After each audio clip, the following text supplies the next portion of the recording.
That's a frozen popsicle. That's what it is. Got a 10-ounce lead sinker in the bottom. The fish is about as long as this whole thing. You can see the tail right there. It's about a 10-inch long mullet.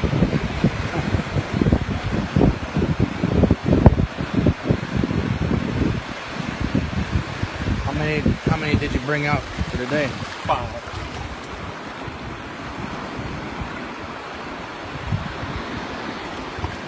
And they could be out there for 5 minutes or 10 minutes. It takes about 2 minutes for it to melt. Once it gets out there, take a bunch of finger mullets, blend them up in a blender, pour that in there for chum all around it. I see. So as it melts, the chum goes out and draws the fish in. Oh, I see.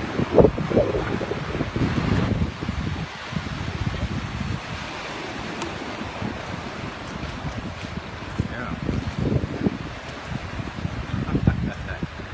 Put the torpedo in there.